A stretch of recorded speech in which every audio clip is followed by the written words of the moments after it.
Perhaps most of us have forgotten the precise day. It was June 3rd, 1965. But not many of us will forget the experience of seeing Ed White leave the open hatch of Gemini 4. He said simply, "All right, I'm out." EVA, which began so successfully with this 20-minute walk in space, was not so easy in later flights. We scheduled 5 more EVAs, lengthened the time, and added space work to the flight plan.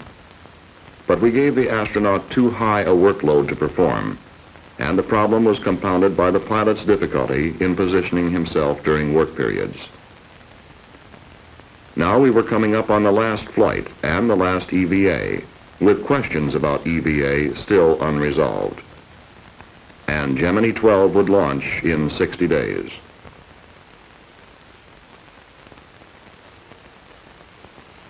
Part of the answer may be found under the water of this pool, where we have submerged mock-ups of the spacecraft and Agena target docking adapter.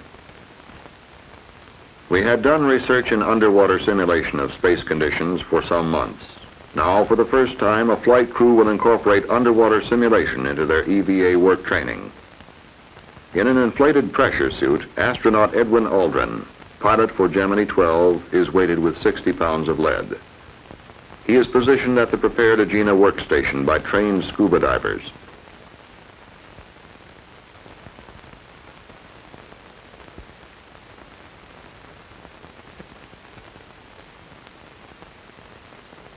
Underwater simulation creates a condition of neutral buoyancy.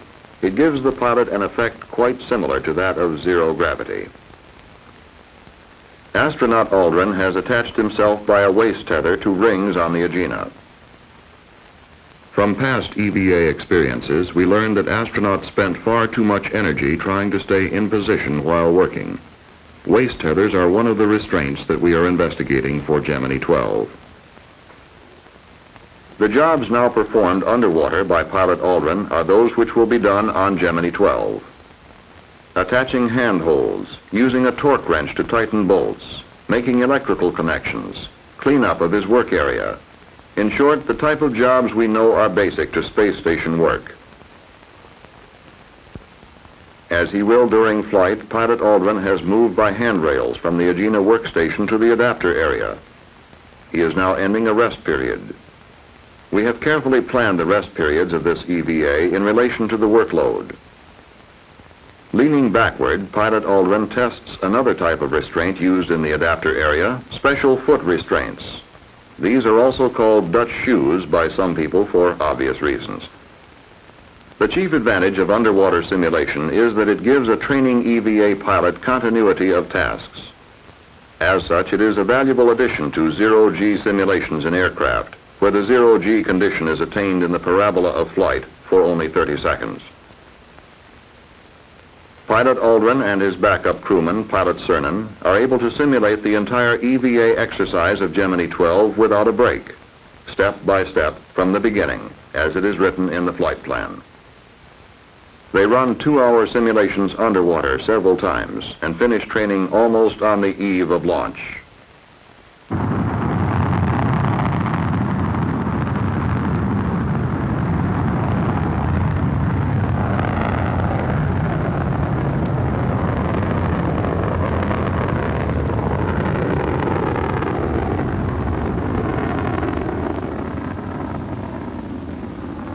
On November 11, 1966, the Atlas Agena target vehicle for Gemini Rendezvous and docking lifted off the pad at Cape Kennedy, 7 minutes after 2 p.m. Eastern Standard Time.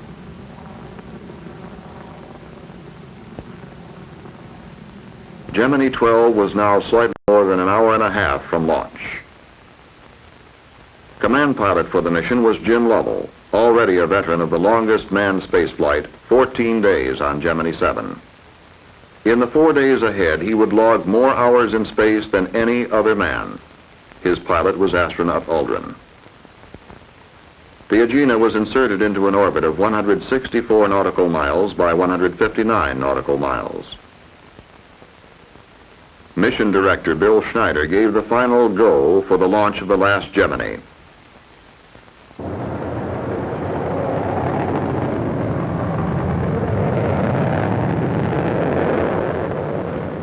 Liftoff came at 3:46 Eastern Standard Time.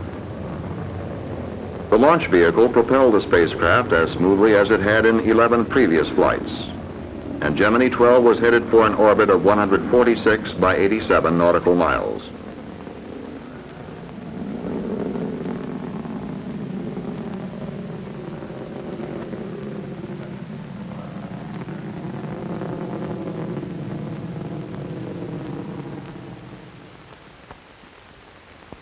The first order of business after insertion into orbit would be an M=3 rendezvous, or rendezvous during the third revolution. Maneuvers proceeded according to plan. A radar lock-on with the Agena was reported at 235 nautical miles, and the crew sighted the target using a sextant telescope at 85 nautical miles. But as the distance decreased to 64 miles, the crew reported erratic radar response. Roger, Warner. I wish we had lock-on followed up the Agena. He's still having negative luck with all that, huh? Roger, we'll proceed with the radar failure. The crew immediately went to a backup rendezvous mode, onboard computations. The pilot bent over his charts, relaying distance and burn rates to the command pilot. Burn at 2 plus 05 plus 48.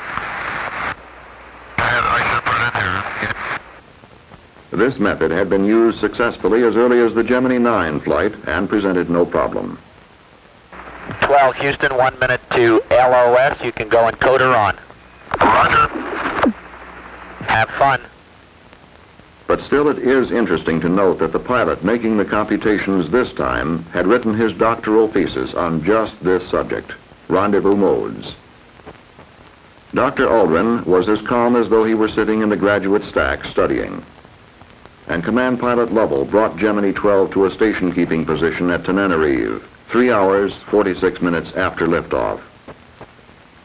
He began making his preliminary docking approach.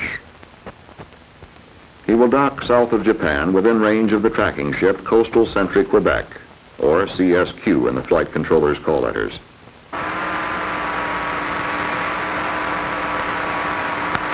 Is he docked, CSQ? That's negative flight. Okay. You satisfied with the Agena? Both vehicles are go.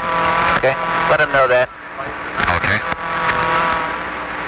Gemini 12, CSQ. Roger, CSQ. We're giving you a call for docking. Roger, thank you. CSQ. Go ahead. Point on dock. Roger. As docking practice continued in the third revolution, Pete Conrad, the Capcom on duty, broached a problem to the crew. It concerned the Agena Primary Propulsion System, the PPS. The problem appears to be one that indicates a possible turbine pump problem. And we're going to give you a go a little bit later on as to whether you can make the PPS burn or not. There had been a momentary drop in the pressure in the thrust chamber of the PPS during insertion. It then returned to normal. But that 1 second drop in pressure was enough to bring the Gemini specialists onto the floor of mission control.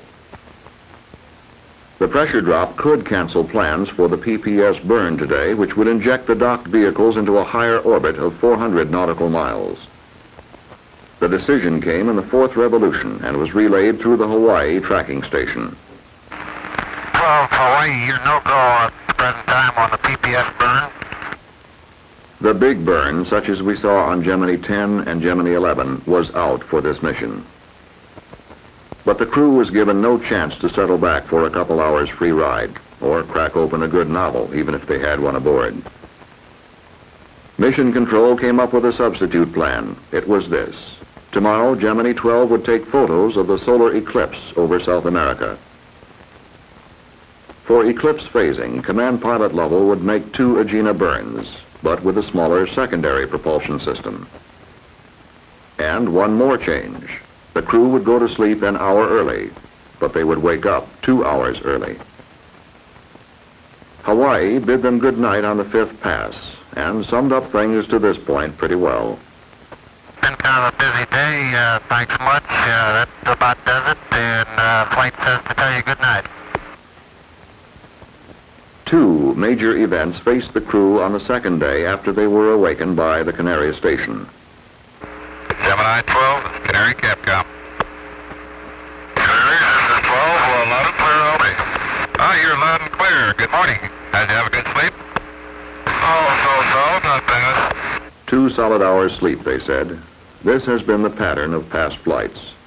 You doze off and on during the first night and settle down to regular sleep the next night. But they were ready. First for Eclipse photography, then a stand-up EVA. Gemini 12 was in good position for the Eclipse. The command pilot shot time exposures for later scientific study.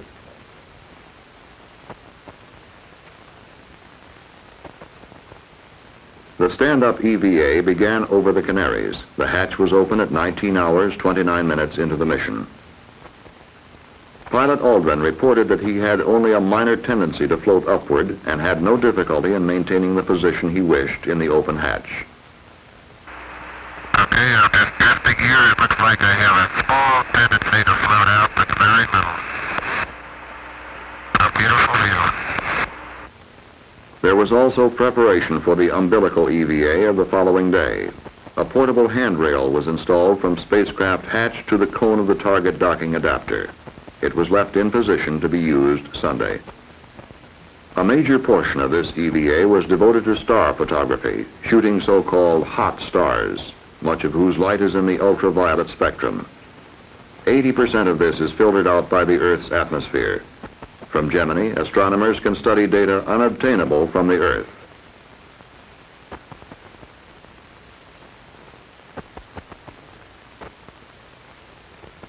After 2 hours, 28 minutes, the hatch was closed and the crew was repressurizing their cabin over Canton Island. Jim Lovell reported, "It was a pretty good exercise, and I'm starving to death." The flight director was obliging. Neat period for you starting at 2300 to 2350. Sunday morning began rather abruptly, shortly after 3 a.m. by the clocks at Manned Spacecraft Center. Flight Director Krantz woke the crew about an hour and a half early to check out fuel cell operation. He took one bulky stack off the line. The crew was then invited to nap a little longer. Waking up early for one reason or another would be a feature of this flight. But the crew seemed to like keeping a farmer's hours. They declined sleep and went to work, taking another bite out of the 14 experiments of the mission.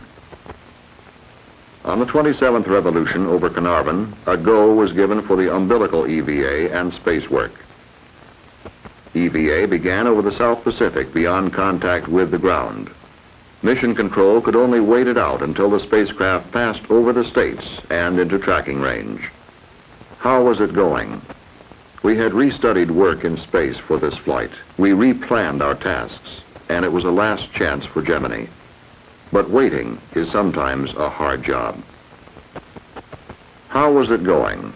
Onboard cameras show us that it was going pretty well indeed. Pilot Aldrin moves out the hatch along the portable handrail, which he had installed during the stand-up EVA the day before. He attaches a tether from the Agena to the spacecraft. That tether would come in for some good use later today. The spacecraft was now passing over the United States, and Mission Control received its first news of what was going on. Buzz Aldrin was at the Agena workstation. While working, he is attached by a waist tether. This gives him a secure position, and he has both hands free for the job.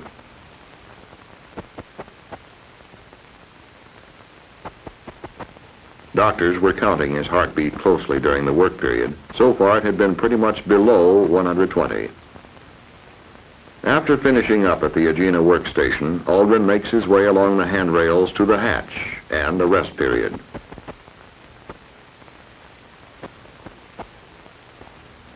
At this time, he is at the adapter area and has been conducting the EVA for more than 40 minutes. Although we have no onboard film of the adapter work area, the pilot performed 7 tasks there, much as we saw in the underwater simulation. When we next pick up the EVA on film, the astronaut is again at the Agena workstation. He tests the waist tether and comments, "The restraints are good. I don't see any problem in positioning my body at all." The next assignment is use of a torque wrench on a bolt. The same type of job had been performed at the adapter section. The wrench can be set for any value from 50 to 200 inch-pounds. He had performed 19 tasks, 12 at the Agena station, 7 at the adapter. A good EVA work session.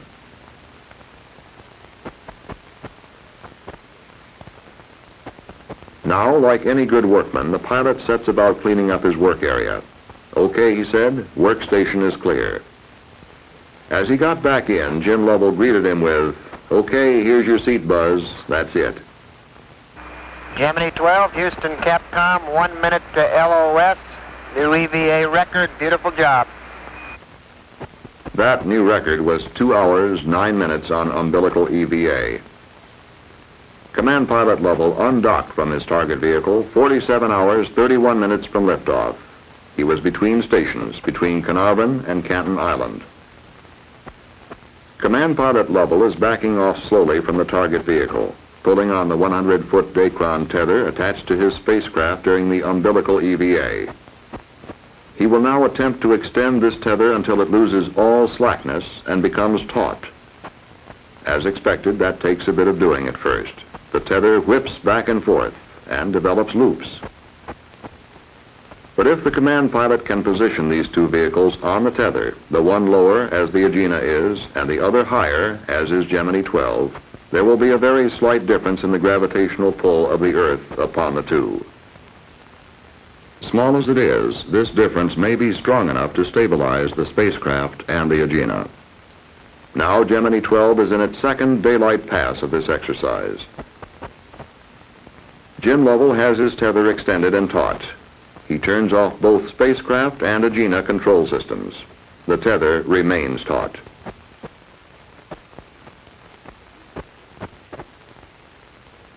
The two vehicles move through space, maintaining their positions without use of thrust or fuel, a technique important for future space missions.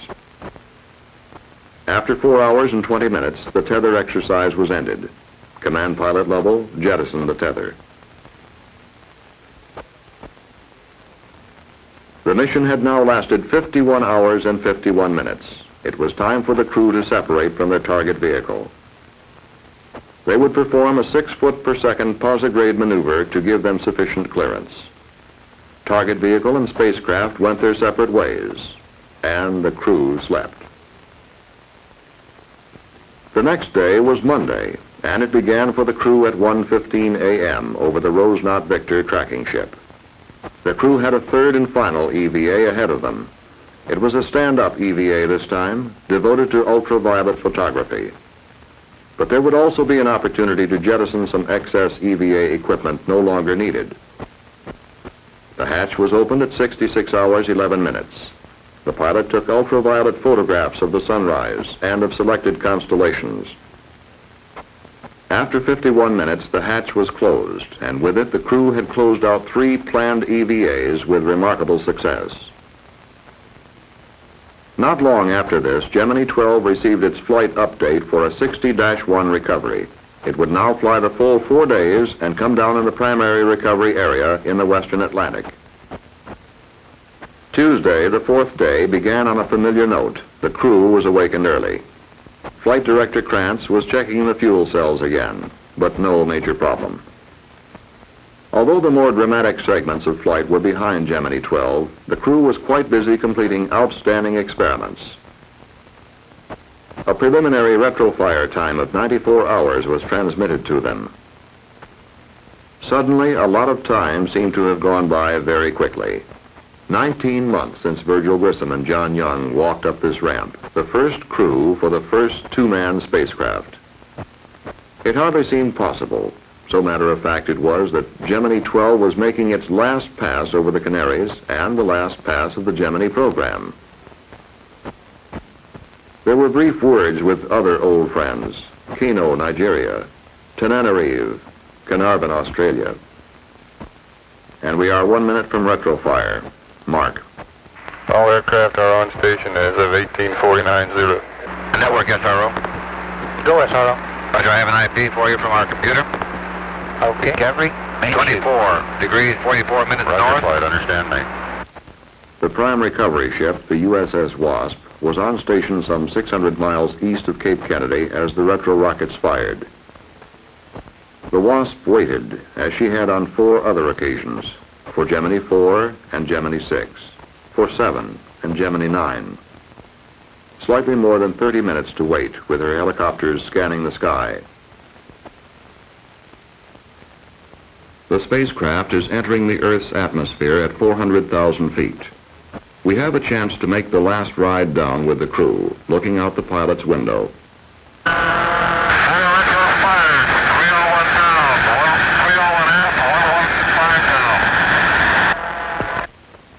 This film of reentry was shot at 6 frames a second. We are projecting it at normal speed, 24 frames, so our ride will be just a little fast.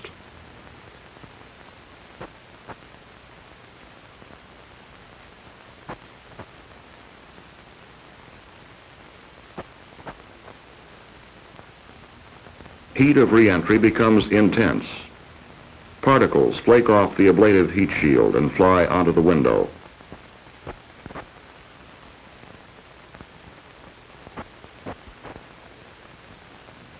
The intense heat will now break off our communication with the ground for about 4 minutes.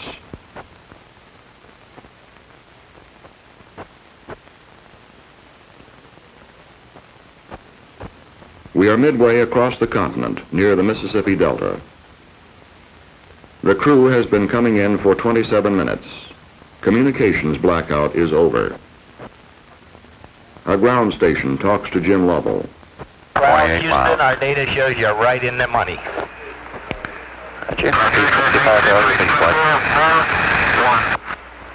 Roger. Less than 10 minutes to splashdown. Main parachute sighted, in full view of the Wasp. PRD Atlantic Chief, from the Wasp, they estimate the range of 5 miles to starboard. They see a yellow-orange chute, estimating altitude 2,000 feet. The slow descent was followed down to the water by cameramen and relayed to the nation by television. Well, Houston, we've got you on the move, too. You look good.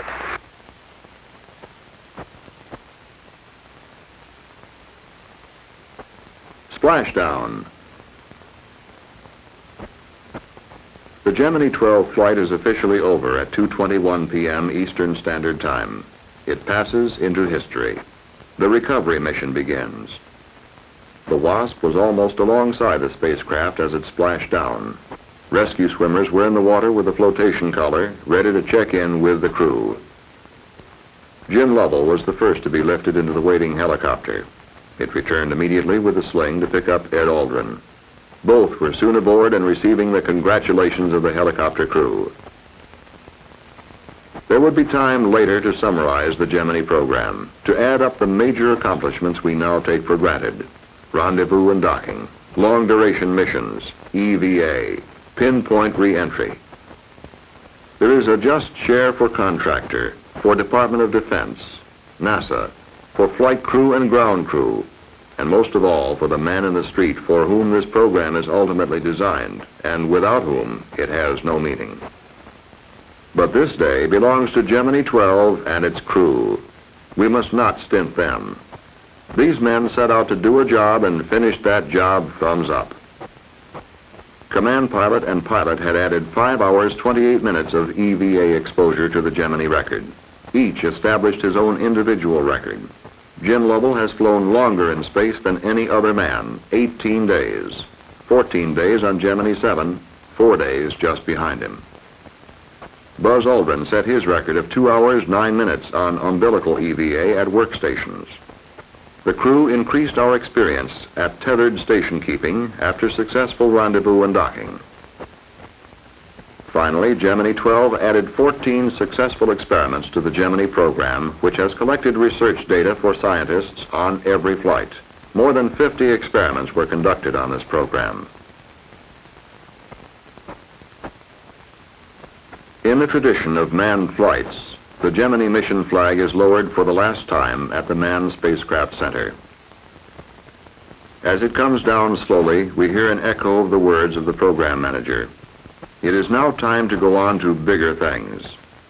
And we will be able to go on with confidence because there was this program, and it was called Gemini.